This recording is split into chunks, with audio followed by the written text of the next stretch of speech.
O xəritələrdə Sevan gölü adlı göl yoxdur, o xəritələrdə Göyçə gölüdür. Սևանալիճ չկա, կա Գյոյչա, կայսերական քարտեզների մասին հիշած Բաքվի այսպես կոչված խաղաղասեր առաջնորդը Հայաստանի հետ խաղաղության ճանապարհին նոր ուղերձներ է փոխանցում, իբր Հայաստանի տարածքում գրեթե բոլոր տեղանուններն ադրբեջանական ծագում ունեն։ Երևանն արձագանքել է Բաքվին, Փաշինյանը նախ պարզաբանել է Ալիևի հայտարարությունը, ասում է Ադրբեջանի նախագահի հայտարարություններին պատասխանելն անհարմար վիճակ է ստեղծում։ Ինչու է անհարմար իրավիճակ, որովհետև հիմա եթե ես այսպես վարվեմ եւ ասեմ, գիտեք ինչ, Ադրբեջանի նախագահը ոչ թե ասելա, որ Սևանա լճի անունը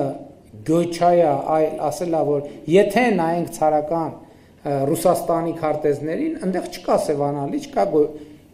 դժվար է նրանով, որ ես փոխանակ ձեր հարցին պատասխանեմ, նախ պիտի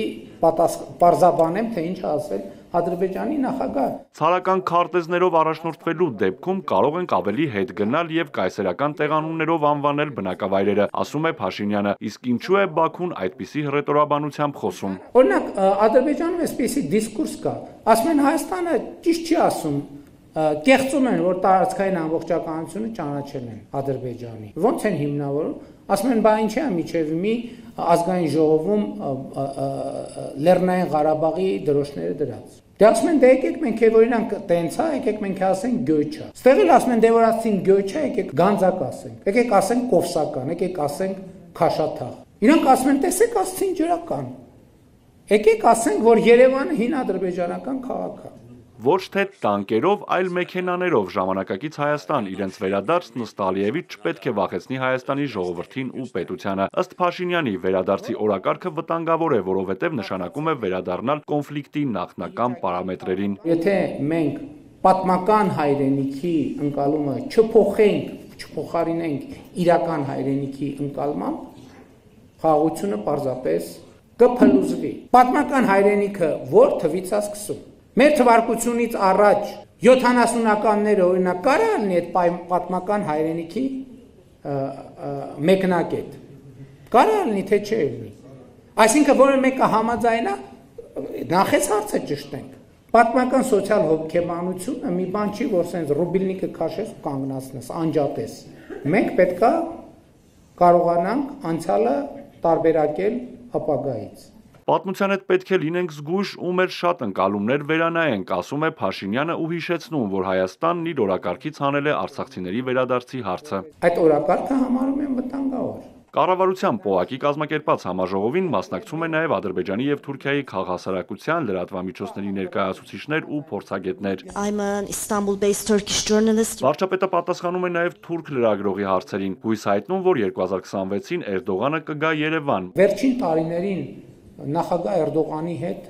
շատ հաճախ ենք հանդիպում։ Ես 2 անգամ Թուրքիա եմ այցելել, ընդ որում վերջին անգամ, առաջին անգամ աշխատանքային այցով երկկողմ ձևաչափով աշխատանքային այցով եղել եմ Թուրքիայում եւ այդ այցը շատ հաջող եմ համարում եւ այո, այդ այցի ընթացքում նաեւ նախագահ Էրդողանին հրավիրել եմ մասնակցելու 2026 թվականի մայիսին Երևանում կայանալիք Եվրոպական քաղաքական համայնքի գագաթաժողովին։ Ֆորումի մասնակցող ադրբեջանցիները ճեպազրույց են տվել։ Նրանց խնդրում են մեկնաբանել Ալիևի հայտարարությունները, որ չկա Սևան, կա Գյոյչա։ Ռուսիֆ Հուսեյնովն ասում է, որ հարցի հասցեատերն Ադրբեջանի պաշտոնատար անձինք են, սակայն ինքը որպես փորձագետ կարող է հղում անել Վաշինգտոնի հռչակագրին, որը վերաբերում է տարածքային ամբողջականության եւ սահմանների անձեռմխելիության երկուստեք ճանաչմանը։ Նրանից նաեւ հետաքրքրվում են, պատրաստ են ադրբեջանցիները գալ եւ Հայաստանում ապրել Հայաստանի անձնագրերով ու օրենքներին համաձայն։ Նախ պետք է հասկանանք, որ կա էթնիկ ադրբեջանցիների ահռելի համայնք, որոնց նախնիները ժամանակին ապրել են Հայաստանում։ Մի քանի ալիքներով դուրս են եկել, հատկապես 20-րդ դարում, վերաբնակվել Ադրբեջանում եւ Ադրբեջանից դուրս։ Իրենք էթնիկ խումբ են եւ ահռելի քաղաքական ու տնտեսական ուժ ունեն Ադրբեջանում։ Ուստի արհամարել այդ համայնքի գոյությունը սխալ կլիներ։ Իմ կարծիքով ժողովուրդների միջև կոնտակտների գործընթացում պետք է փորձենք նաեւ այդ համայնքի անդամներին ներգրավել հայերի հետ սերտ հաղորդակցությամբ։ Իսկ քարտեզի վրա որ տարածքը նկատի ունեն ադրբեջանցիները, երբ խոսում են այսպես կոչված Զանգեզուրի միջանցքի մասին։